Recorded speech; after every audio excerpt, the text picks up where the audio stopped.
Hi guys, I'm Wes from D6 Evolution, and there is a real buzz about Harlequins right now, and I'm guilty of that. So we thought, who better than to bring Kit from Ghost the Webway, a dedicated Harlequins YouTube channel, to give you some great advice.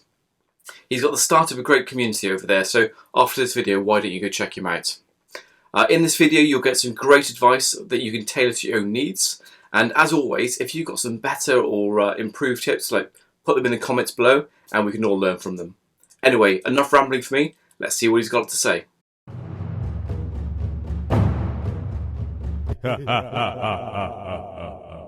So Shadow Seers have become much better since the Psychic Awakening rules have come out for us, and they now play a really pivotal part of your army, particularly in protecting your units. So they've always had the Shield from Harm ability, which gives a -1 to wound aura for all infantry within 6 inches of Shadow Seer. But now, if you spend 1 CP on a pivotal roll, you can give him the Veil of Illusion as well. Now this roll means that everything within 6 inches essentially has like a protective aura around it, and weapons count as being 6 inches further away to make it simpler from that unit, meaning that things like grenades and flamers almost become completely useless. In a game where you're facing other fusion pistols, you've got a 0-inch range, and also just for small arms fire that can be quite protective. So just decreasing the amount of firepower that can go in, and then also giving the -1 to wound against your infantry is already a pretty good start. But then on top of that, what you can do is you give him a new relic, the SHADOWSTONE, and you can make sure that he's also got the psychic power, the Webway Dance, meaning that now everything within 9 inches gains a 6-up feels no pain, has the -1 to wound aura, and also treats itself as being further away from its opponent. On top of that though, the nice thing is the new stratagem, the Foes of the Mind, which means that -1 to wound aura is not just for your infantry, but is for every unit. This can be fantastic in that turn 1 where you're deploying if you're going second and you know that you're facing quite a nasty gun line.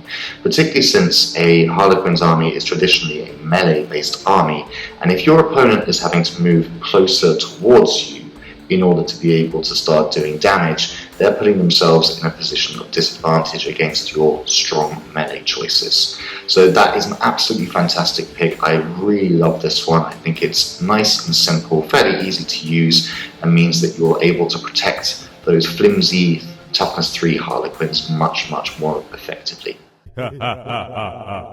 Deep striking has always been an interesting and useful mechanic that allows you to keep some of your units in reserve and protect them from harm until they're absolutely needed.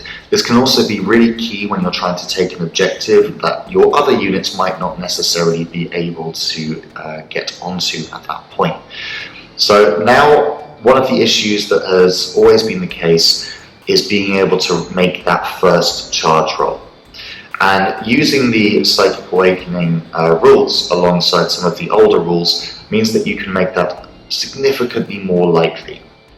So what you do is you take a Troop Master and you give him the Player of Light Warlord trait. Then on top of that you give him the pivotal role, the Prince of Light.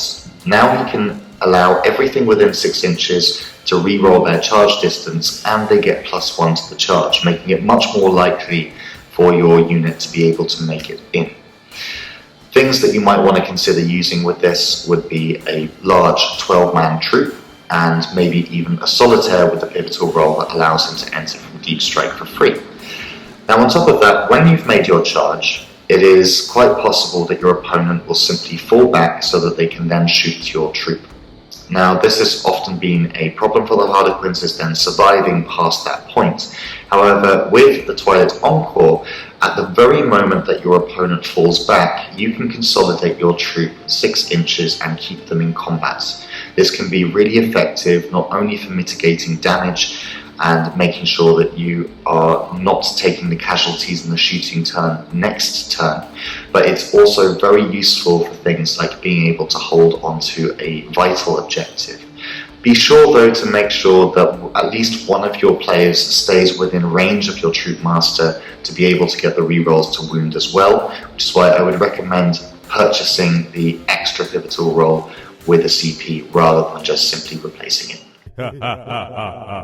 Another thing you might consider when you're combining rules and building lists is to create what I would call a character mortal wound bomb. Now what you can do is you take 3 Shadow Seers, a Death Jester, maybe a Troop Master as well, and a Solitaire.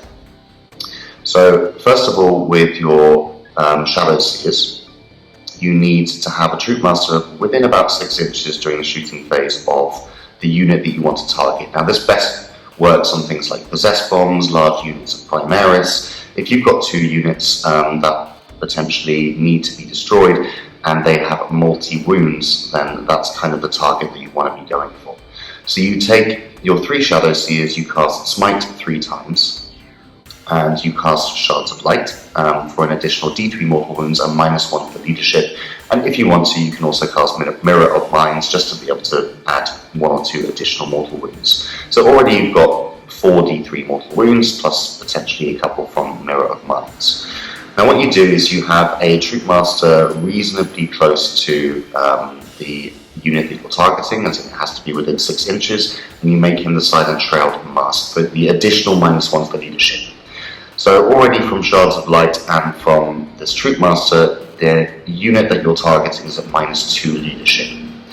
Now you can take a Death Jester with CEGORACH'S Lament, the new relic from Psychic Awakening, and the Harvester of Torment. Now this only works against units that have 6 or more models. So you might want to target something like a 6-man unit of aggressors for this one. Now the Harvester of Torment says in its profile that if there are 6 or more models, every hit causes 3 hits instead of 1. And CEGORACH'S Lament has a nice little nasty trick within it as well, where if you slay a model with the whale profile, each time you slay a model, you do an additional D3 mortal wounds. That's a potential 3 D3 mortal wounds if you manage to kill 3 individual characters. This is different to the normal Shrieker profile or to Curtainfall. So it can be potentially quite devastating. In addition to that, the unit is then at a further -2 to their leadership. Now this is important for the grenade launchers of the Shadow Seers, because you shoot with them after the Death Jester, meaning that you can do a potential additional 3d3 mortal wounds. So as you can see, it's starting to rack up quite nicely.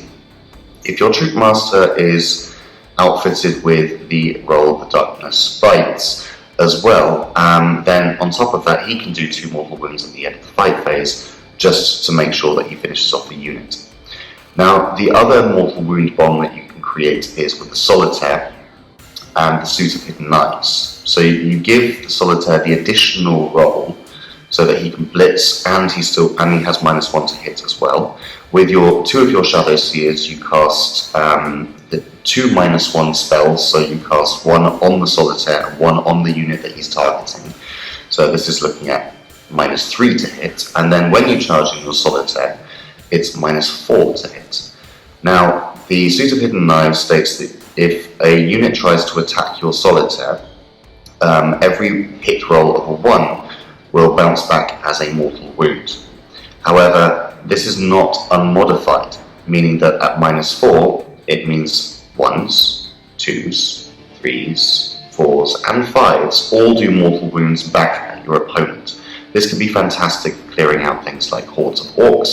It can also be fantastic now with things like Blood Angels or Space Wolves or anything that has a high number of attacks. So these are some really, really deadly combinations that can cause a huge amount of mortal wound output, and it basically makes everything that you have a little bit more efficient at killing. Because one thing that we struggle with is getting through those high armor, high invulnerable save targets. One of the most fun and thematic new relics available to us is the Domino Shroud. Now this could be used in conjunction with a few different things. I think we are going to be seeing it in a fair amount of competitive play at times. What this essentially allows you to do is once per battle, at the end of any phase, you can move your character up to 12 inches away from its original position.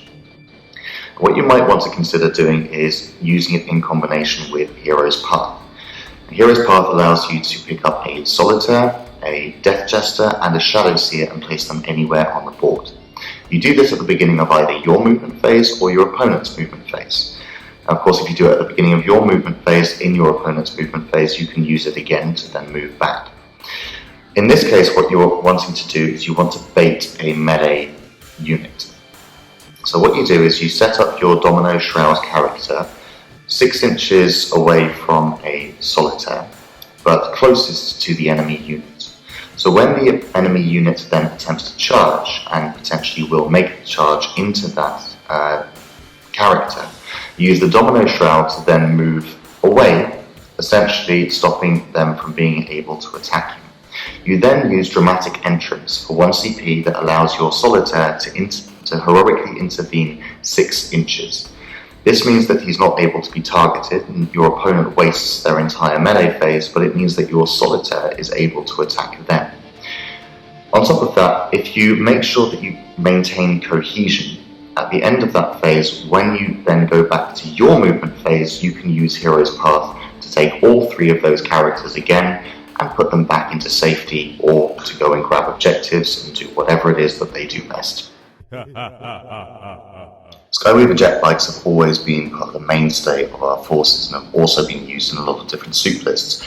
They are incredibly powerful, very, very good at both shooting and combat, particularly if you make them frozen stars.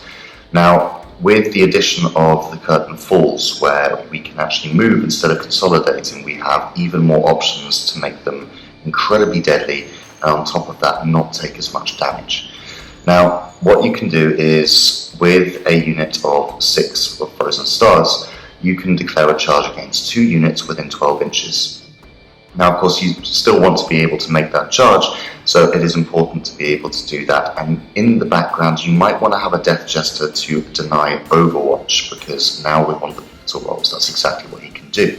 So, against the unit that you're about to charge, you deny Overwatch from one of the units, and on top of that, you make sure that you can get into combat. That's the first thing. Now, depending on what kind of unit you're facing, you might want to add additional CP to make sure that you can kill it. With Frozen Stars, you can add 1 to wound, as long as it's a beast, biker, or infantry unit, or you could use the new stratagem Murderous Entrance for 1 extra damage, making their Zephyr Blades a damage 3, which is pretty powerful. However, you might not necessarily want to do that, it depends on your target. But the most important thing with this combination is that you use the Curtain Falls straight after where you would consolidate to then move within distance to be able to then attack again using War Dancers into the other unit. Now you can do this before the attack's back from the first unit, meaning that you're reducing the amount of damage that the Skyweavers are going to take. This can be a little bit tricky to use and it's very situational, but if done correctly, it has amazing potential to both reduce the amount of damage that you're doing and double fight in exactly the right circumstances.